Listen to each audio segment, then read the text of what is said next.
अस्सलाम वालेकुम dear students, I hope कि आप सब खैरियत से होंगे। जो इंग्लिश के 12 टेंसेस हैं उसके जो फार्मूलाज हैं वो मैंने आपको पहले से बता दिए थे।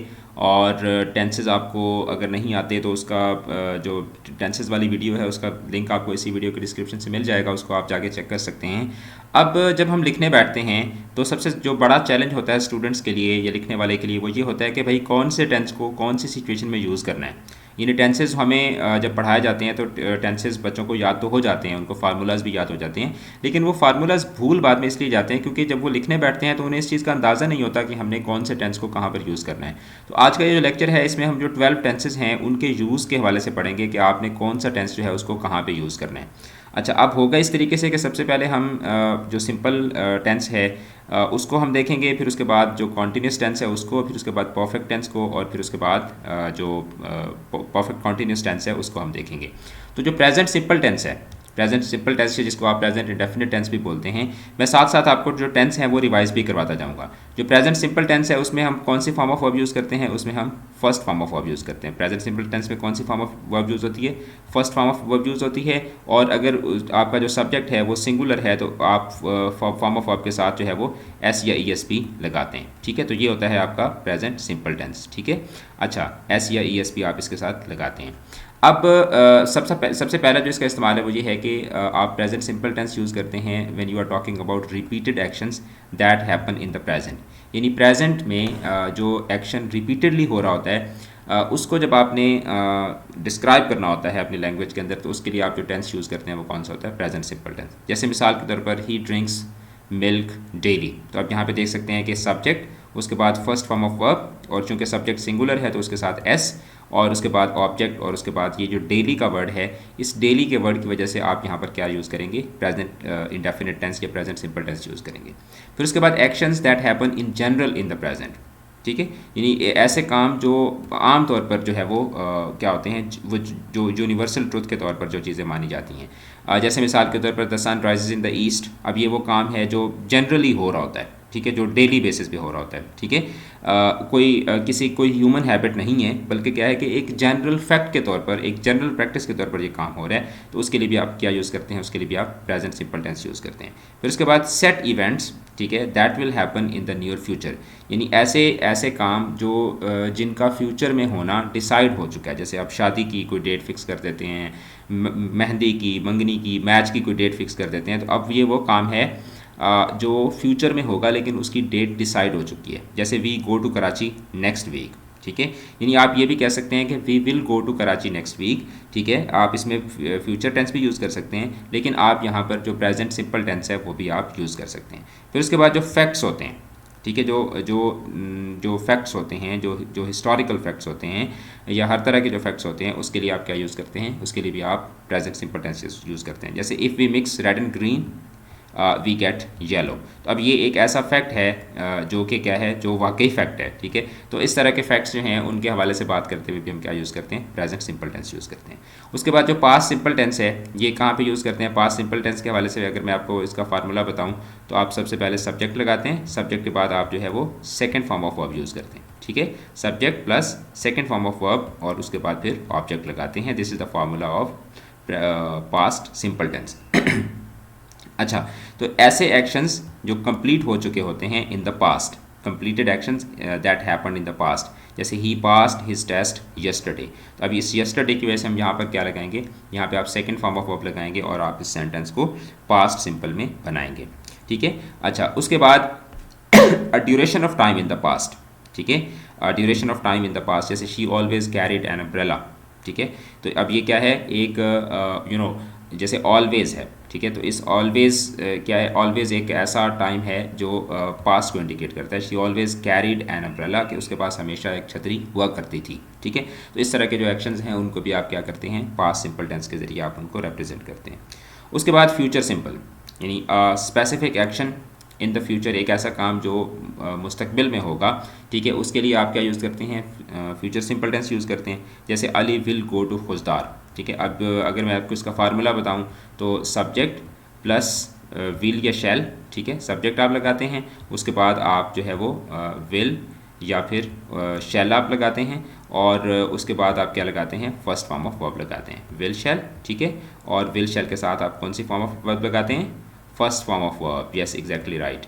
विल शैल के बाद आप क्या लगाते हैं, फर्स्ट फॉर्म ऑफ वर्ब लगाते हैं प्लस V1 यानी कि फर्स्ट फॉर्म ऑफ वर्ब, ठीक है। अच्छा, अब यहाँ पे भी आप देख सकते हैं कि सबसे पहले सब्जेक्ट है, फिर उसके बाद विल है, फिर उसके बाद फर्स्ट फॉर्म ऑफ वर्ब है, ठीक है।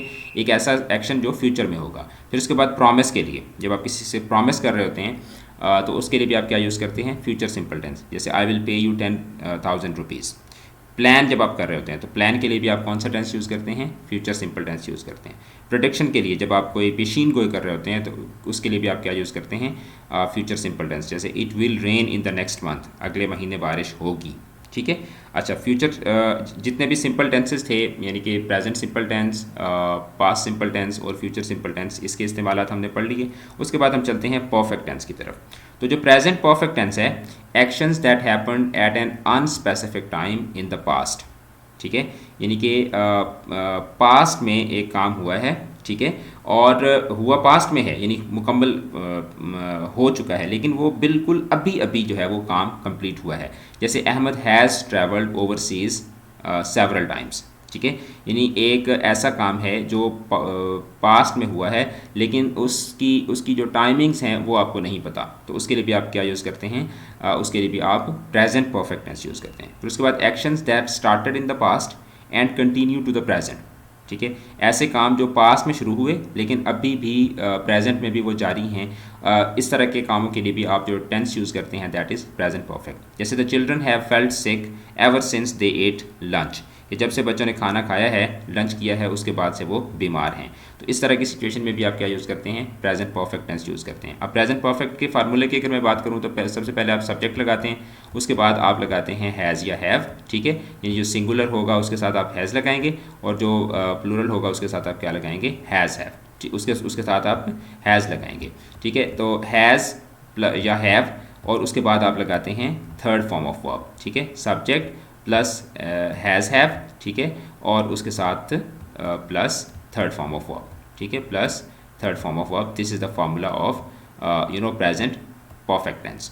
अच्छा, उसके बाद पास्ट एक्सपीरियंसेस, ठीक है, यानी जो माजी के जो एक्सपीरियंसेस होते हैं जो जिसकी टाइमिंग जो है वो स्पेसिफिक नहीं होती, उसको भी आप क्या कौन सा टेंस यूज़ करते हुए आप उसको लिखते हैं, प्रेजेंट परफेक्ट टेंस यूज़ करते हुए। जैसे we have eaten at that restaurant once or twice, कि हमने इस रेस्टोरेंट से एक दो दफ़ा खाना खाया है। अब ये काम पास्ट में हो चुका है लेकिन आप उसके हवाले से बात कर रहे हैं इसमें प्रेजेंट में, ठीक है, और उसकी जो टाइमिंग है दैट इज़ अनस्पेसिफिक, तो यहाँ पर भी आप क्या यूज़ करते हैं, प्रेजेंट परफेक्ट टेंस यूज़ करते हैं। उसके बाद पास्ट परफेक्ट टेंस कहाँ पर यूज़ होता है, an action that happened before N other action in the past, ठीक है। यानी कि एक दो काम हुए हैं पास्ट में, ठीक है, और उसमें जो पहला काम होगा उसको आप क्या यूज़ करेंगे, पास्ट परफेक्ट में। जैसे the aeroplane had taken of before they reached the airport, यानी कि अब वो एयरपोर्ट पहुँचे हैं तो अब ये एक काम हुआ, लेकिन उनके इस काम से पहले जो काम हुआ था वो क्या होगा, वो पास्ट परफेक्ट होगा, कि जब वो एयरपोर्ट पहुँचे तो उनके पहुँचने से पहले, ठीक है, जो है वो जहाज़ जो था वो उड़ चुका था। वो एक मशहूर एग्जांपल दी जाती है ना कि the patient had died before the doctor arrived, कि जब डॉक्टर पहुंचा तो डॉक्टर के पहुंचने से पहले मरीज़ जो था वो मर चुका था। तो ये अक्सर एग्जाम्स के अंदर भी एग्जांपल आती है। फिर उसके बाद for duration before something that finished in the past, ठीक है, जब आप माजी में होने वाले किसी काम की ड्यूरेशन के हवाले से बात करते हैं, ठीक है, ड्यूरेशन आप बता रहे होते हैं, तो उसके लिए भी आप क्या यूज़ करते हैं, पास्ट परफेक्ट टेंस यूज़ करते हैं। जैसे मिसाल के तौर पर I met him in Dubai in 1980, ठीक है, मैं उससे 1980 में मिला। I had seen him last 5 years before, ठीक है, I had seen him last 5 years before, उससे पहले मैंने उसको 5 साल पहले देखा था, ठीक है। तो अब ड्यूरेशन आप बता रहे हैं तो उसके लिए भी आप क्या यूज़ करेंगे, पास्ट परफेक्ट यूज़ करेंगे।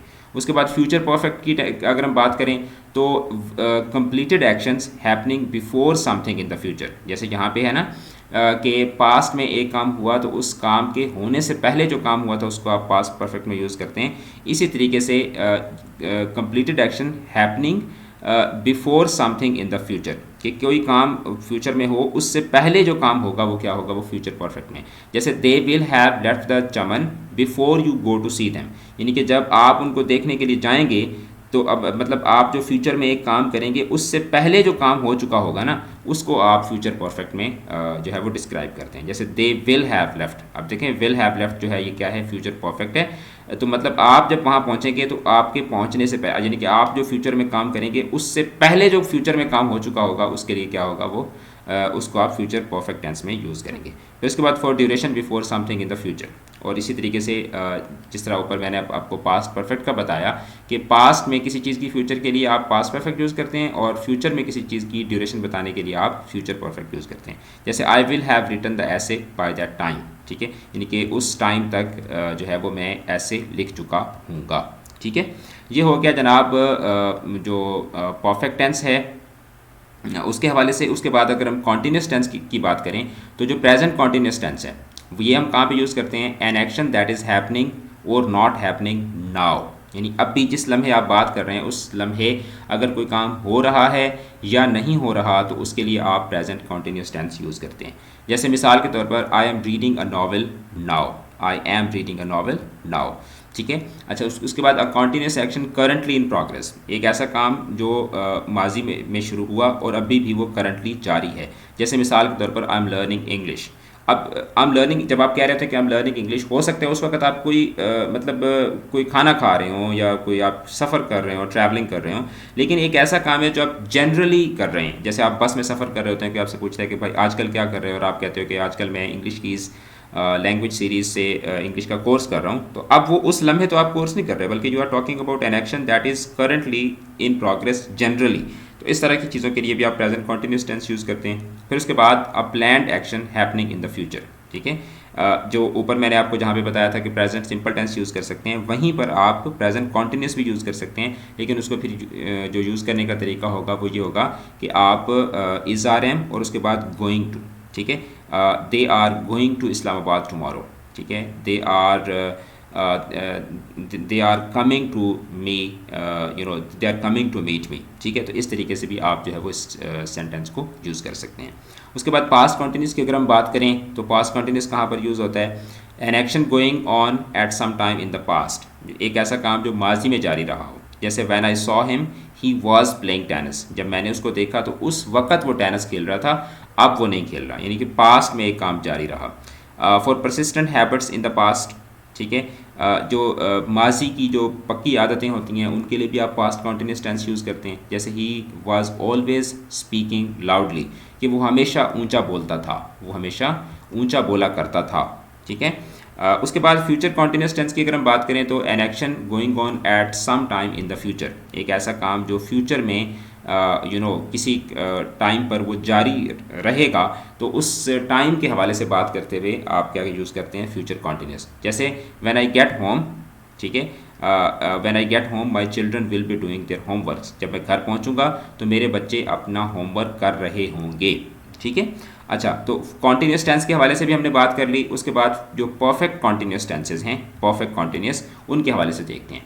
प्रेजेंट परफेक्ट कॉन्टीन्यूस टेंस हम कहाँ भी यूज़ करते हैं, when we are talking about event which started in the past but is still continuing, यानी कि एक ऐसा काम जो पास्ट में शुरू हुआ लेकिन अभी तक वो जारी है, तो उसके लिए आप क्या यूज़ करते हैं, present perfect continuous tense use करते हैं। जैसे Umar has been living next door to me for 2 years। ठीक है, उमर जो है वो हमारे सामने वाले घर में पिछले 2 साल से रह रहा है, यानी कि काम 2 साल पहले शुरू हुआ था लेकिन अभी तक भी वो क्या है, जारी है। पास्ट परफेक्ट कॉन्टीन्यूस कहाँ यूज़ करते हैं, when we have to describe an on going action that started in the past and continued for some time in the past, यानी कि एक ऐसा काम जो माजी में शुरू हुआ, जारी रहा, फिर माजी में ही वो क्या हुआ, ख़त्म हुआ। जैसे ही had been teaching English for 10 years before he retired, before he retired, यानी कि रिटायरमेंट से पहले वो 10 साल तक इंग्लिश पढ़ाता रहा है। ठीक है, यानी कि माजी में काम शुरू हुआ और उसके बाद माजी में ही वो क्या हो गया, वो काम ख़त्म हो गया। उसके बाद फ्यूचर परफेक्ट कॉन्टीन्यूस टेंस की अगर हम बात करें तो जो फ्यूचर परफेक्ट कॉन्टीन्यूस टेंस है ये यूज़ होता है to describe an on going action that will complete in future.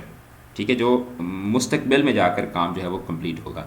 जैसे she will have been serving as a social worker for 2 years when we leave the city, कि जब हम ये शहर छोड़ेंगे तो तब उसको एज अ सोशल वर्कर काम करते हुए जो है वो 2 साल पूरे हो जाएंगे।